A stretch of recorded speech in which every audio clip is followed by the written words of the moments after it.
They dragged her across the gravel with plastic cuffs biting into her wrists, the crowd watching as if shame were a public performance. Someone spat near her boots. Someone else laughed. The charge echoed louder than the helicopter blades overhead impersonating a Navy SEAL, and yet, as she was forced to her knees, she didn't look afraid.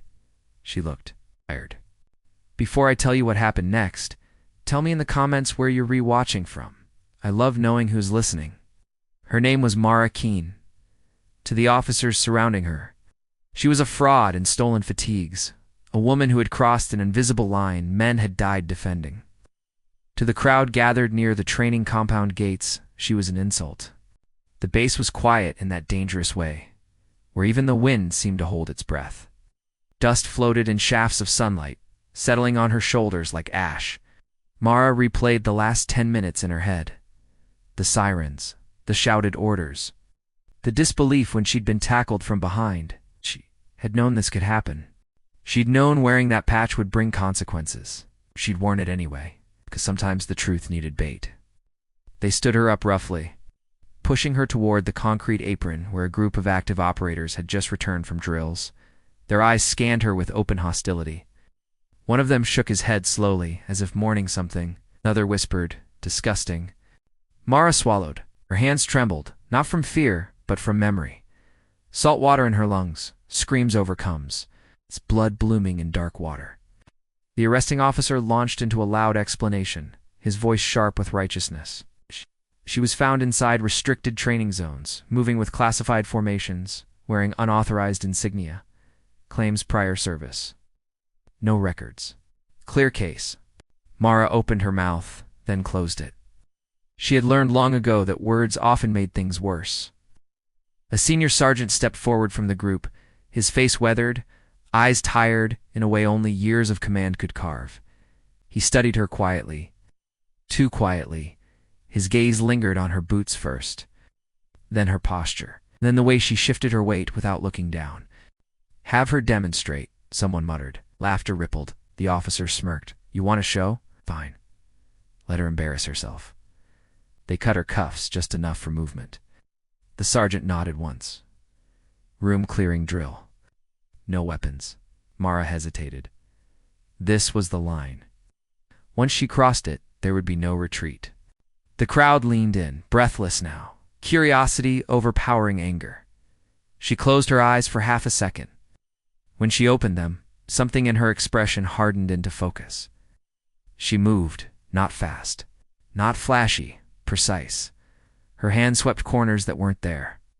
Her shoulders angled instinctively, protecting invisible teammates. Her footwork was silent on concrete, knees flexing with muscle memory carved deep by repetition and loss. She paused once, head tilting, as if listening to a threat no one else could hear. Then she flowed forward again. The laughter died. The air changed. Whispers replaced mockery. Sergeant's eyes widened, his breath catching as if he'd been punched. When Mara finished, she stood still, chest rising and falling, sweat beading at her temple. She looked smaller somehow, exposed. For a heartbeat, no one spoke. Then the sergeant shouted, his voice cracking like a rifle shot. "Only operators do that." Silence shattered. He stormed toward her, disbelief and fury warring on his face. That hesitation before the blind corner, that shoulder check, that wasn't taught. It was learned in blood. His voice dropped. "Who did you lose?"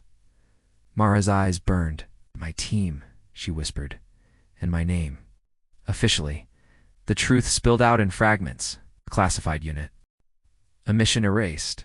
Her records sealed, after a political disaster no one wanted to own. She'd come back not for recognition, but because a young recruit had gone missing during training, and command had stalled. She'd worn the patch so someone would stop her, so someone would listen. The moral weight settled heavy over the crowd. Anger gave way to shame. The officer who'd arrested her stared at the ground. The sergeant exhaled slowly. Then he did something no one expected. He saluted her. Applause started small, then it spread, a ripple of respect washing away the earlier cruelty. Someone handed her a bottle of water. Another quietly said, "I'm sorry." By sunset, the cuffs were gone. The recruit was found alive before nightfall. Mara stood alone at the fence as the base lights flickered on, the same place she'd been humiliated hours earlier. The wind moved gently now, carrying the distant sound of training calls. She touched the patch once, then removed it, because honor isn't always recognized, but it always reveals itself. And sometimes, the truth has to walk into the fire before the world learns how to see. If this story moved you, share your thoughts below. Subscribe to Whispered Words, and stay with us, because the quietest voices often carry the strongest truths.